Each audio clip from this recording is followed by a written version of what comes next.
Welcome to War Room Pandemic. This is a special brought to you by through the good offices of the John Fredericks Radio Network and AmericasVoice.news, which is the streaming platform of the Trump movement.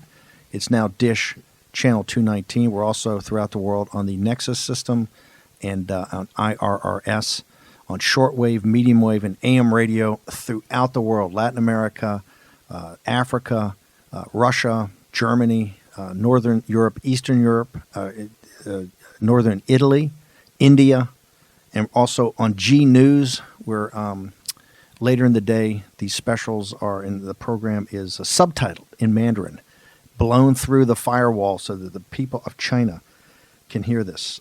Very honored to be on episode 55. It is 18 March, the year of our Lord 2020, and we are live from the nation's capital in Washington, D.C. We're here at the Breitbart Embassy that has temporarily been renamed Fort Apache because we're not leaving, or we're going to leave our boots on.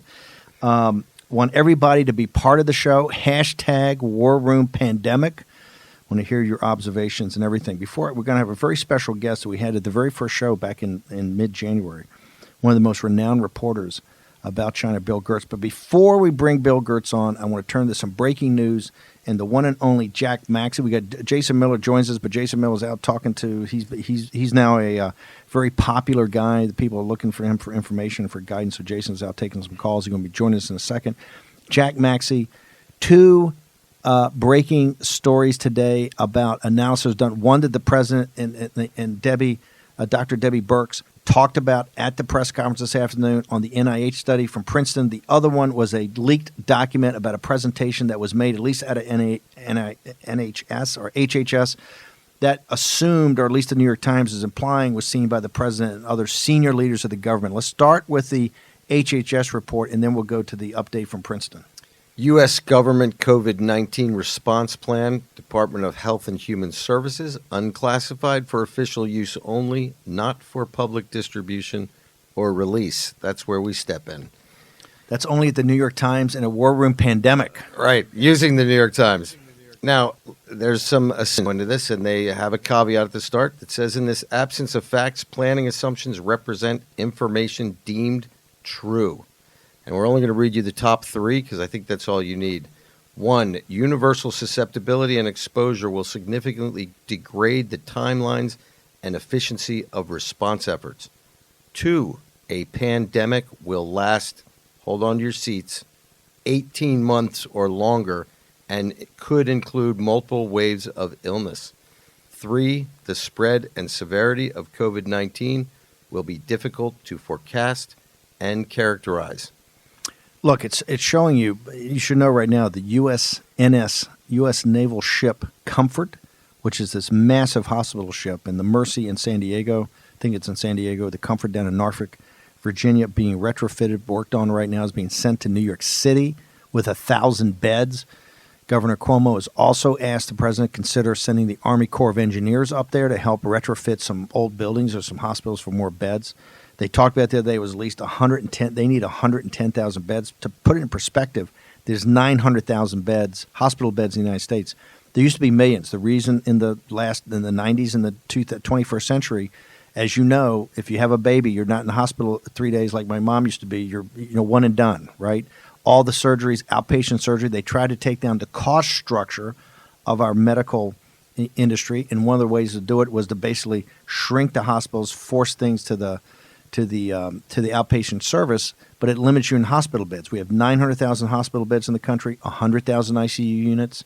People are saying right now we may have a surge capacity for 20,000, but Governor Cuomo, Mayor de Blasio are already identifying where these issues are, what we call these gating events as far as ICU units go. And right there, one of the things they signaled, Jack, that we've talked about, and you saw in Wuhan and we've seen in Italy, the highest casualty rates are not among just the older. The highest casualty rates are the doctors and nurses that go in. These are the heroes. In China, in Wuhan, China, it was incredible.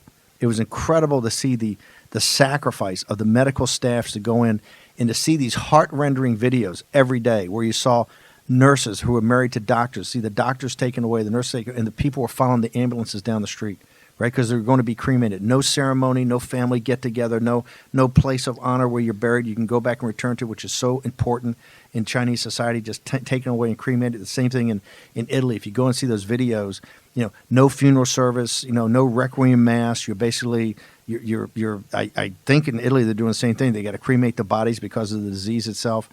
This is causing major, what I call societal psychological scars. But here they're already in front in the study saying one of the big problems we're going to have is the tip of the spear is going to be exposed to this.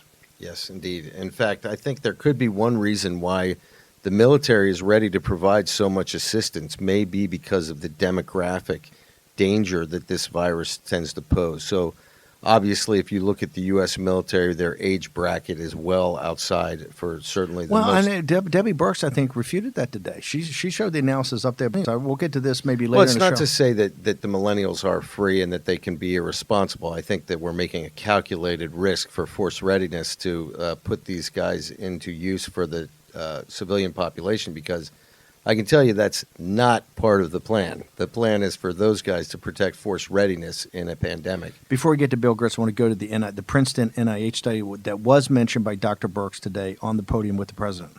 And this study found that the virus can live on several surfaces for a long time, 24 hours on cardboard, 3 hours or 4 hours on copper, stainless steel. So this thing has... This virus is a demon. This virus is a demon, but what's even more frightening about this, and this should be illustrated for everybody. Everybody remembers seeing the videos of the people in Wuhan spraying aerosol disinfectant everywhere. And we had spoken to some of the best virologists in the world, and they said, oh, that's just show for the people, because there's clearly that would have no effect on an influenza-type viral spread. Right. And yet they obviously knew that surfaces were a vector for spreading this, and it's another thing that they did not share with the new victims of the Wuhan virus. But also, I think it's also common sense. I mean, my mom was still alive, or my dad. They're spraying down. They're cleaning up the surfaces. Hey, watch out! The virus is going to get there. So it is common sense, I think, naturally for people to say, I want to make sure the virus. It's shocking to see it in the study, because what they're saying is that, hey, this thing is a demon, and there's many ways that you can catch it. Well, and this is why we saw the Chinese destroying currency and things like that. And if we had had a clearer picture with all of what they know, and now we're seeing the same thing with some of these antivirals. Well, that's a great tee up to our next guest. It's Bill Gertz from the Washington Times, and just a very special guy who's written a huge book on the Chinese Communist Party. He's one of the top reporters, breaks news all the time. And here's what's so powerful. He came on, he wrote a couple of pieces in mid-January about this. We started the show, I think, around the 18th from New York, and then brought it here, I think, around the 20th or something like that. The very first show, we had Bill Gertz on, and Bill Gertz talked about this issue about the P4 lab, et cetera, and he wasn't accusing anybody. He's laying out the P4 lab. The Washington Post the next day or 2 days later has got Bill Gertz as a conspiracy theory wingnut, all of this, and now it's absolutely a total throwdown between the two governments. So, Bill, thank you very much for joining us and taking time out of your day. I know it was the last second to get you on here, but really honored to have you on the show. Hey, Steve. Good to be on the program. The book is it Reclaiming the Sky? What's it? The book is amazing. It's got Deceiving the Sky. And what's that? The phrase "deceiving the sky"? Because we're going to ask you to hold over because we're going to get a couple. Yeah, it's about. Yeah, basically it's from ancient Chinese strategy called the 36 strategies. It's the number one strategy. And it basically is deceive the sky to cross the ocean. It's about how Chinese military strategists have to be willing to deceive the emperor himself or heaven in order to achieve their military objectives. And I argue in the book that this is exactly what communist China is doing today. So let's we got about 2 minutes, about a minute for you, and then we're going to bring you back after the break. But this whole concept you laid out in January about this P4 lab, et cetera. Walk people through what the point you were trying to make. It's that we don't know the origin of the virus. The Chinese have initially said it was from a wild animal market in Wuhan. Now they're backing off of that and launching a massive disinformation campaign that the virus was part of the U.S. Army that infected China with the virus. And it's kind of an information war that's going on right now between the U.S. and China. But China has the only declared level 4 secure lab in Wuhan. And it's at this laboratory where they have been working on coronaviruses. And the theories are that, hey, this thing wasn't just a natural occurrence that happened from somebody, the virus inadvertently jumping, although that's what many experts believe. I pointed out that the facts are facts. And fact one is it started in Wuhan. Fact two is the coronavirus research lab, the secure research lab, is in Wuhan. Now, we've got to find out. The Chinese have been lying from the very beginning about this. And until we get the real facts, we're never going to know what the origin of this virus is. Hey, Bill, just hang on for a second. We'll ask you to stay over. Bill Gertz from the Washington Times, one of the top reporters on the reporting of everything in China and the Chinese military and how the CCP rolls. His new book out, Deceiving the Sky. It's a must-read. We're going to take a short commercial break. We return. It'll be Jack Maxey. Hopefully we get Jason Miller back. We're in the war room, Fort Apache. Honored to be doing a special report tonight. We're going to come back with Bill Gertz in just a moment. War Room Pandemic with Stephen K. Bannon. The epidemic is a demon, and we cannot let this demon hide. War Room Pandemic. Here's your host, Stephen K. Bannon. Live from the nation's capital, hard on the Supreme Court, which, by the way, is not doing oral arguments anymore. It's War Room Pandemic. This is episode 55. It's Wednesday, the 18th of March, the year of our Lord 2020, on the John Fredericks Radio Network, on America's Voice.News, which is the streaming platform for the Trump revolution. That is now Dish, channel 219, FM 99.1 and 103.9 in Chicago, and, of course, throughout the world on Nexus.org. You can get us on shortwave, medium wave radio. If you're listening to us anywhere in the world, please go to Nexus and leave a comment. I read them every night. We're literally getting thousands, and I scroll through them. It's absolutely amazing. We want to hear your voice, give comments, or, more importantly, go to hashtag War Room Pandemic. Your observations, your comments. Remember, we present the news. You give us the opinion on the War Room. Okay, I want to turn now to a bunch of big news. By the way, we couldn't quite get the connection with Bill Gertz. He's such an important character, and it's so important in the arc of this show. We had him at the very beginning. Why do we have Gertz at the very beginning? Bill Gertz knows China. Why did we start this thing in January? We all know China. We fight every day with the Chinese Communist Party about the freedom of the Chinese people, whether it's the underground Christians. Remember that there's 100 million Christians underground in China. Okay, one of the most active, dedicated churches in the world. I just met with Cardinal Zen in New York a couple of weeks ago. I think he and the Dalai Lama, the two holiest men in the world. Cardinal Zen has been the great cardinal that's led Hong Kong for many, many decades and an absolute fire-breathing opponent of the Chinese Communist Party. You had Maura Monahan on here with the Dalai Lama and the Free Tibet movement, the Dalai Lama and the Tibetan Buddhist. You've got East Turkestan, the Uyghurs in East Turkestan, the Muslims there. You've got the Mongolians. You have Hong Kong. You've got the Falun Gong, who now have the Epoch Times, which is one of the best newspapers in the country. There is a whole contingent out there of people that support the freedom of the Chinese people. The Chinese people are the most decent, hardworking people on earth. And no, it's not the Kung Flu. That is not. This is not about the Chinese people.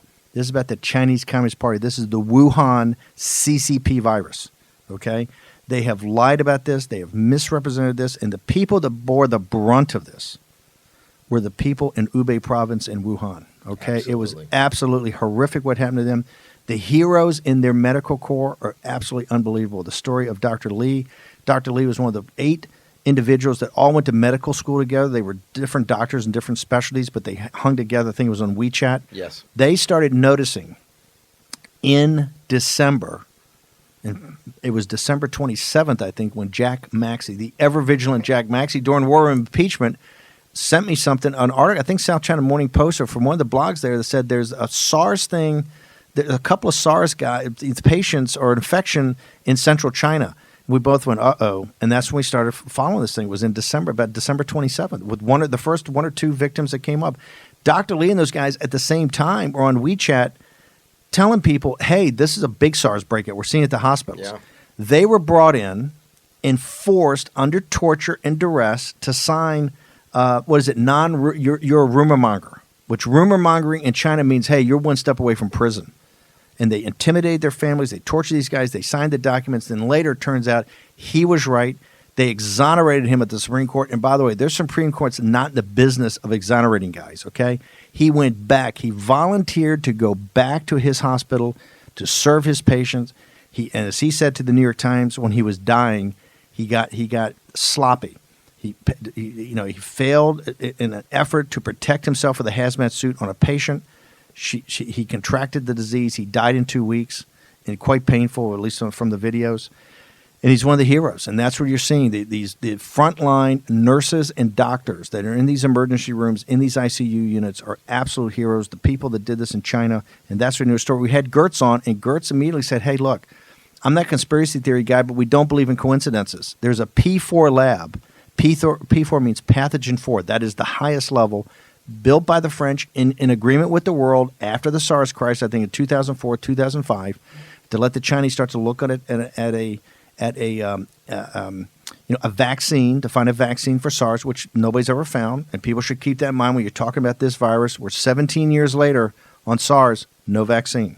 Okay. Right, and the first one was the SARS novel coronavirus -1. This is -2. -2, and I want to tell you why this is now getting to a look. We have the pandemic, we have the economic crisis, we now have a pathogen, we now have the contagion of the financial crisis.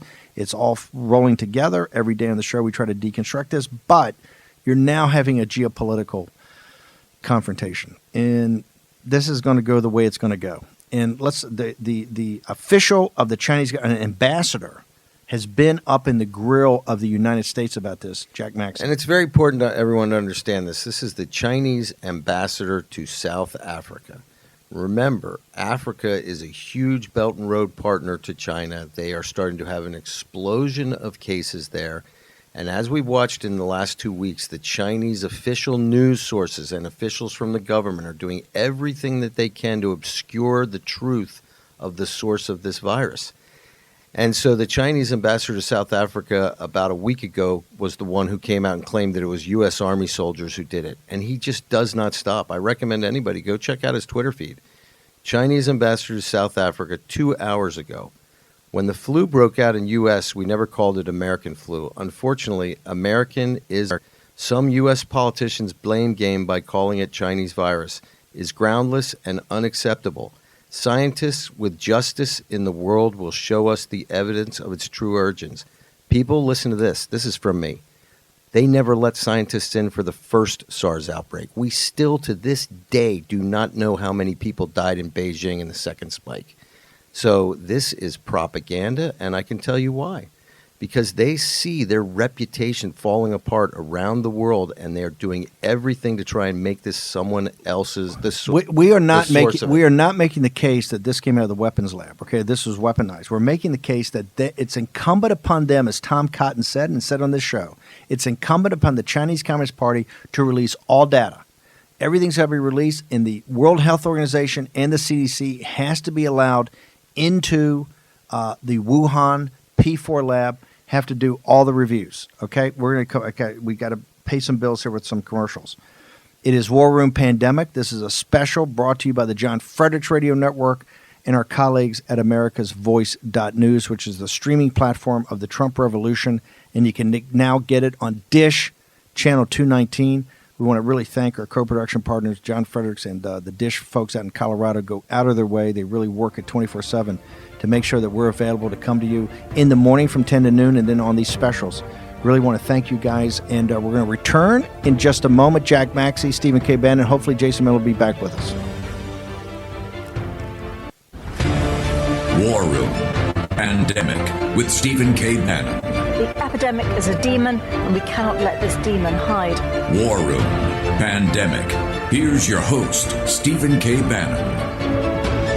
Episode 55 from Fort Apache, live on Capitol Hill in our nation's capital. It's War Room Pandemic. This is an evening special. I want to thank the John Fredericks Radio Network and americasvoice.news, the streaming service of the Trump Revolution. Dish Channel 219. I want to thank the guys out in Colorado work they're doing, and down in Richmond, my hometown. We're also everywhere else. We're ubiquitous. We're also up on every podcast platform, over 4 million downloads. You're only listening or watching the hottest show in the country, and we can tell you that from Wall Street to Washington to governments throughout the world. folks are listening and watching this, because we try to every day deconstruct both the virus, the pandemic itself, then the economic crisis, and then the financial crisis now on top of it, how that converges, what the important pieces are, and to make sure downrange.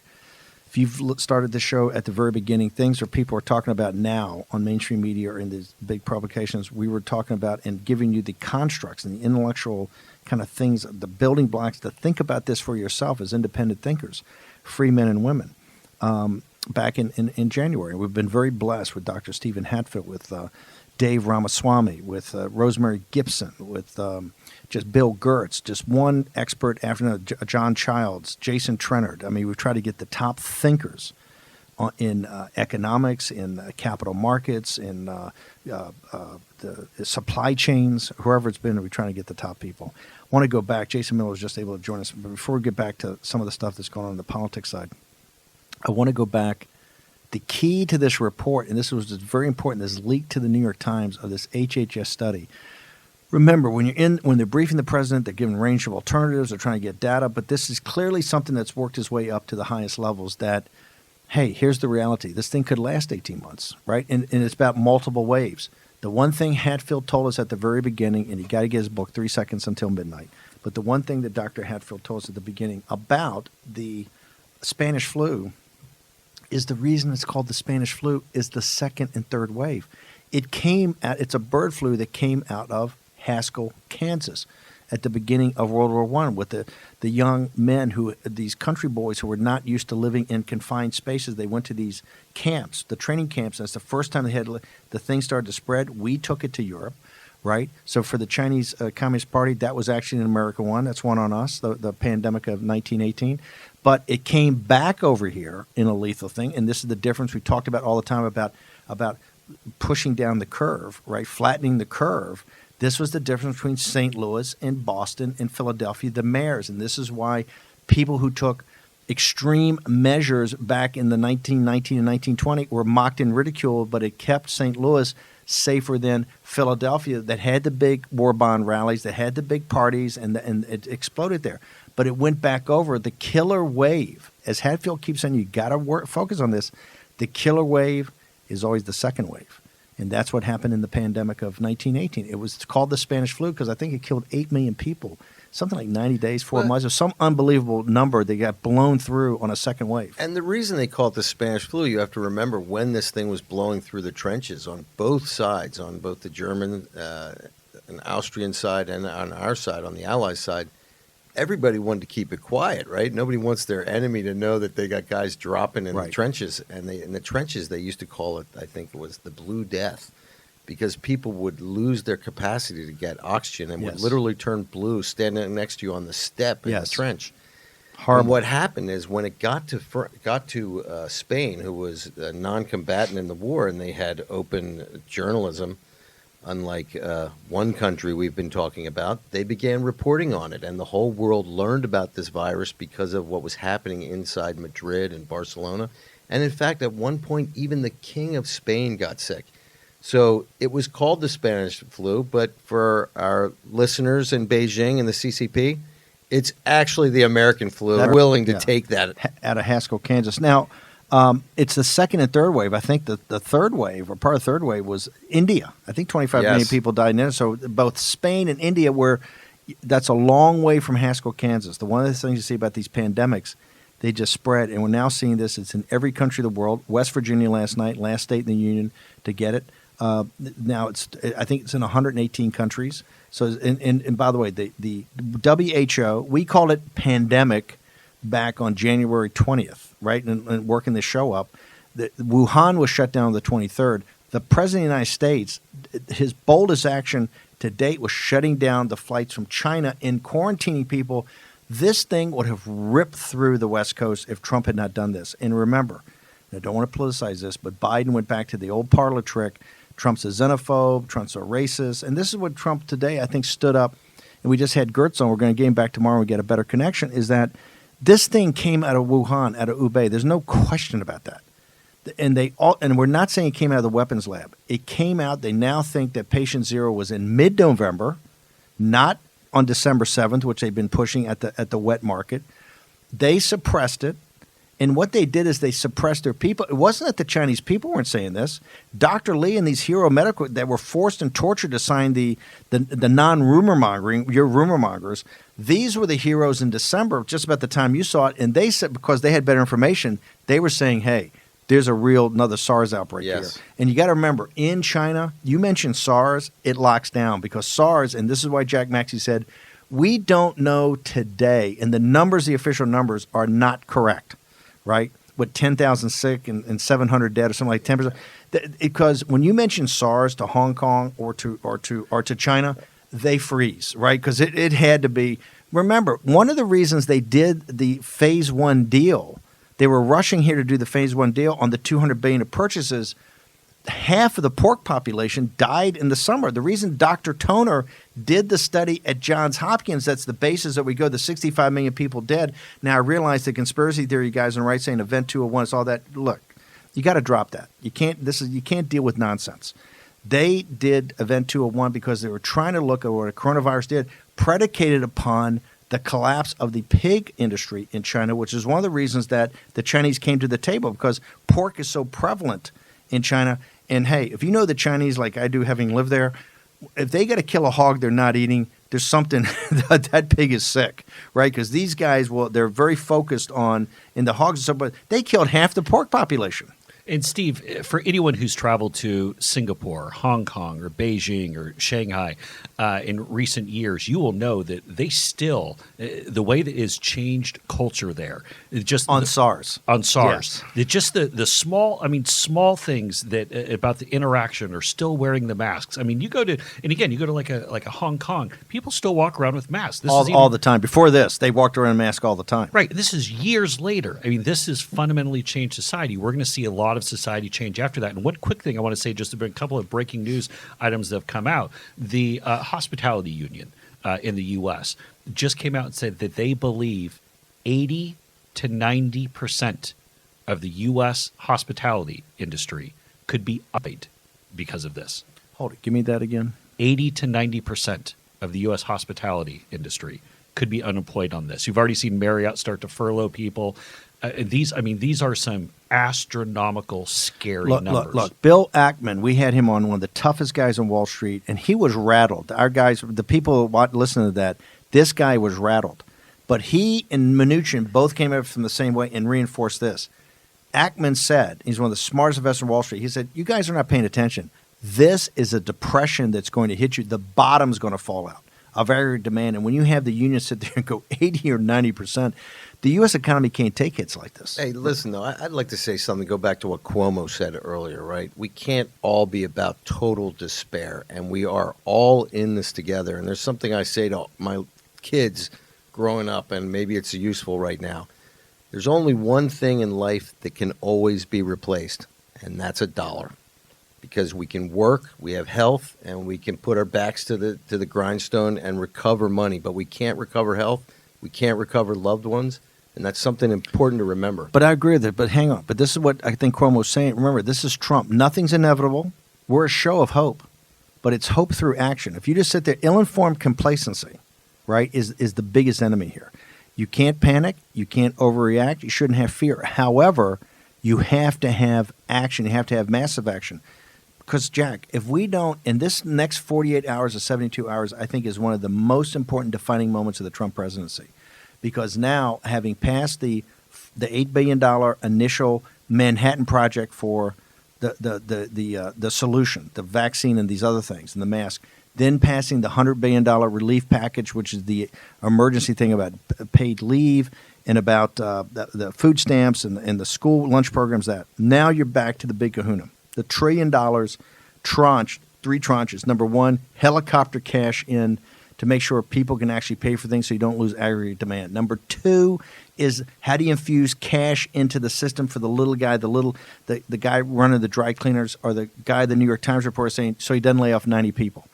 The third is let's call it the bailouts, and this is the capital market structure, basically debt. How do you go in and basically restructure the debt or secure the debt so that Boeing's not out of business, the airline's not out of business? When the union guy at the hospitality union is saying 89% of our guys could be unemployed. That means Marriott's revenues a zero, right? Holiday Inn's revenues a zero. These are going to be imploding. So in that $1 trillion, that has to be, and this is not going to be without a debate. Nancy Pelosi already put a shot across the bow. We're going to have our own voices in it. Elizabeth Warren says, "I want for everybody who takes $1, got to have a union representative on the board." On the guys on the right, Josh Hawley's already said, for every company that takes $1, you're bringing the supply chain back.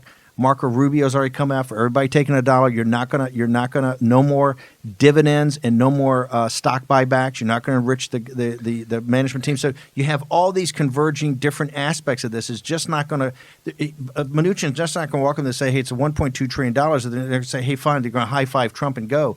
This is going to be his master negotiation to get this through. Can I jump in on that stock buyback thing for a moment? Because I know there are a lot of folks in Mega Nation who have been pretty ticked off that a lot of these the revenues essentially from the tax cuts have been used for stock buybacks. And a lot of people are like, hey, I thought you were going to go Are expand. you going to put your lobbyist hat on here?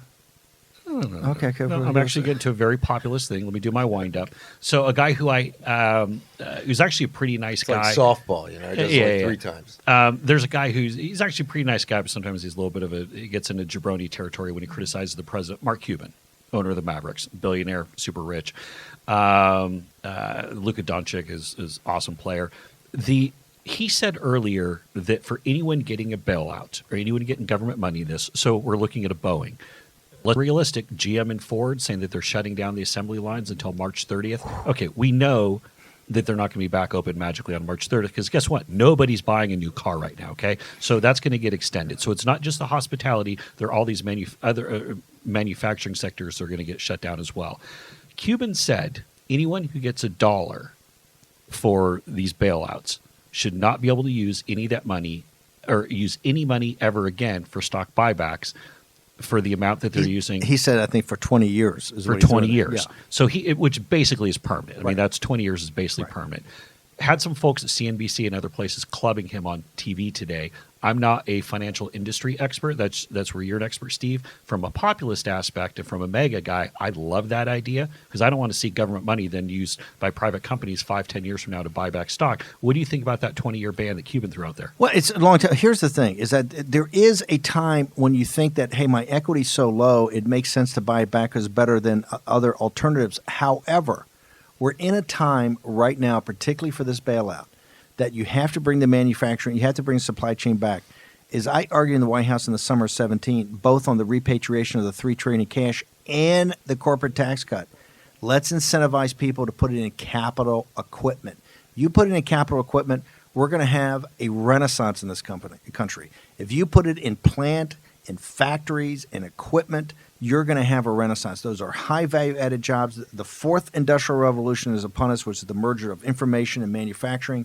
If you do that, and I think, and I realize in corporate finance theory, it makes sense sometimes, but however, since we're going to jam this through, and since you're talking big numbers, Boeing, the top manufacturing, and you're a kid from Seattle, Washington, you know how important Boeing is out there. Boeing, one of the finest companies we have in this country, high value added blue collar manufacturing jobs. Boeing, who drew down all their credit facilities last Friday, are saying, hey, if we don't have a government guarantee somehow of $60 billion, we're out of business, right? They're not going to shut down the company, but they're going to be in bankruptcy, right? So these are going to take extraordinary measures. I think for right now, for going in, it definitely should be laid out. The stock buybacks, particularly, there's a legitimate question. This big rise in the stock market, particularly at the end, was it driven by financial engineering, right, like stock buybacks, or is it really real growth driven on plant and equipment? That's going to be a debate. Now, here's why it's President Trump's biggest challenge, I think. This is all going to have to be sorted in 48, 72, through the weekend, et cetera, because right now, and Jack, real quickly, you told me that the first money they're even thinking of on the helicopter cash is April 6th? The first money that anyone is going to see is April 6th. And then the second check will come in May 18th. This is planned, or at least part of the planning. Okay, well that's a long time. It's a long time. A lot of missed paychecks. Okay, War Room Pandemic special report. John Fredericks, America's Voice.news. We're going to return in a moment, but we want all of your comments, all of your observations.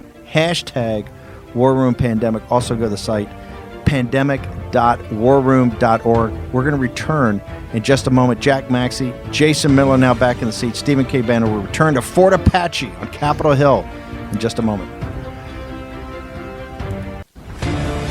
War Room Pandemic with Stephen K. Bannon. The epidemic is a demon, and we cannot let this demon hide.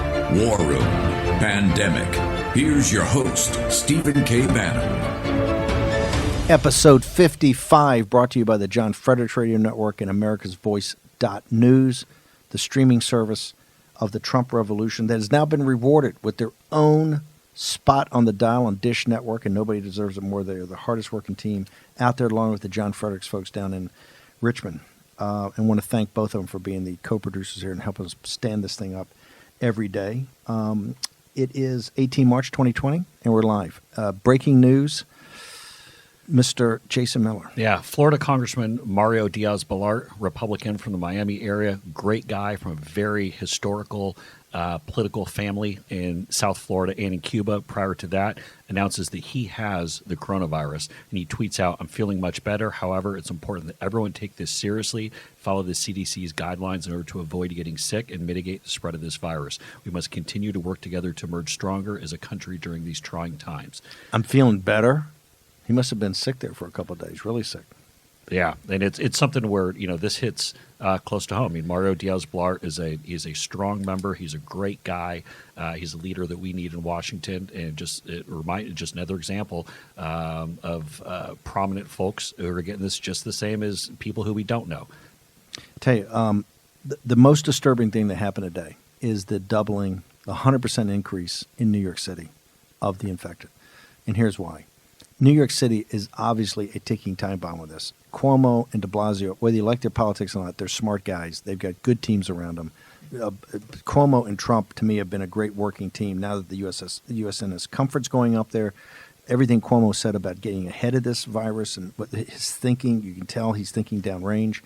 To see that doubled in one day, they know what the math is. They know with these testing what the math is. And this is where, that's why New York City, to me, is going to be the absolute center of putting this down in the United States. If you don't shut it down in New York in that hot zone, I don't know what you're going to do for the rest of the country. That's why it's got to be shut down in New York. That's why the president, I think, working with Cuomo, whether it's calling out the Army Corps of Engineers, but definitely, Jack, sending the USNS Comfort up there after it's refitted, I think is going to be a major, major part. Well, and I also think it's a good thing for the people of New York to be able to look out their windows if they're in a kind of self-sheltering position and see that U.S. Navy ship coming and showing that America cares about you, and so does our president. No, this is going to be big. Now, the president right now, they know they had afternoon meetings on the finance side. Nancy Pelosi looks like she's back engaged. You see the convergence. You've got all these bold actions that are trying to be taken on the pandemic side. You now have the economic reality, and the economic reality we're looking at is not great. It's basically a collapse of aggregate demand. One of the ways you can see this, the oil price, which is another complicating. Oil's at $26 a barrel. I think in the West Texas crude is at $22 or $23 a barrel. The break-even is $40 a barrel. You've got great companies like Occidental, and these are just getting absolute crushed. I mean, the equity's getting wiped out. Now the debt's in trouble. You're going to have a whole huge issue. And by the way, I think it's on Drudge saying that gasoline could be under $1 a gallon. You could be getting back to the 70s, but the Saudis keep pumping. This is going to be another major part of the crisis. The bailouts of the industry. Go ahead, jump in there, sir. Do you want to make sure before we sign off here, a little more? Sure. Let's play. Yeah, this Okay, is very. We got about 50 seconds. Yeah, real quick. I'm just going to go right to it. Just Baltimore because Baltimore. Therefore, people with mild symptoms of fever, cough, and shortness of breath should stay home and not go out to decrease the risk of others getting sick. The mayor also decried recent violence, including an incident last night where 7 people were shot. He said we need those hospital beds for coronavirus patients. Is that from The Wire? What is that? The mayor said we got to stop the shootings because we got to free up the beds for the corona? Yes, and the woman that was speaking just before the reporter came back was a doctor. She's part of the emergency response, so it wasn't a knock on her. But the reporter then came in prior to that. They didn't have it on video, but the mayor of Baltimore, Mayor Jack Young, was literally pleading with people to stop shooting each other. We need those beds for coronavirus. That is peak Baltimore. Pandemic, War Room Pandemic tomorrow morning at 10 o'clock. We'll see you then. We'll thank John Fredericks and ABN. Thank you.